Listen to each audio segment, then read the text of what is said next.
If you have an idea that you genuinely think is good, don't let some idiot talk you out of it.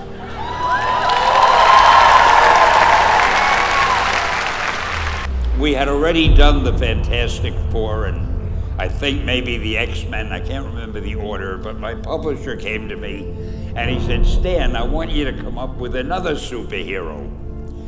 So I said, okay, and I went home, and when my publisher said do something, I'd better do it because I wanted to keep my job. I thought, what can I come up with now? And the most important thing in a superhero at first is the superpower. Once you get that, everything else comes along. So I thought, what power will I give a new guy? And I saw a fly crawling on the wall. And I said, hey, if I could get a superhero that could stick to walls and crawl on them, man, that would be cool. So I thought that was good. Now I needed a name. So I said, well, let's see, Fly Man, Mosquito Man. I got down to Spider-Man. Spider-Man. It just sounded dramatic. So, okay, I had my hero, I had his power, his name, and then I figured just for fun, I'm gonna give him personal problems. Because except for you people who are that your lives are perfect, but most other people have personal problems. And then I thought I'd make him a teenager, because there were no teenage superheroes that I knew of at the time. So armed with all that wonderful material, those great ideas, I ran into my publisher's office and I told him. This was my reaction, the reaction he gave me. Stan, that is the worst idea I have ever heard. First of all, and he started to give me his, because he's a very logical man, very intellectual. First of all, people hate spiders, so you can't call a hero Spider-Man. You want him to be a teenager? Teenagers can only be sidekicks. And you want him to have personal problems? Stan, don't you know what a superhero is? They don't have personal problems.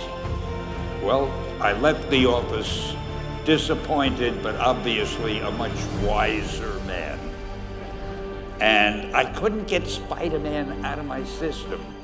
So we were about to kill a magazine. I think it was called Amazing Fantasy. It wasn't selling well, and we were sending the last issue to press. When you do the last issue of a magazine, nobody cares what you put in it because the book is dying. Just to get it out of my system, I put Spider-Man in Amazing Fantasy, featured him on the cover, forgot about it. A month later, all the sales figures came in. My publisher came racing into my office. Stan, you remember that character we both loved so much, Spider-Man? He said, let's do him as a series. Now, why am I telling you this? Besides the fact that I have to kill a little time. If you have an idea that you genuinely think is good, don't let some idiot talk you out of it.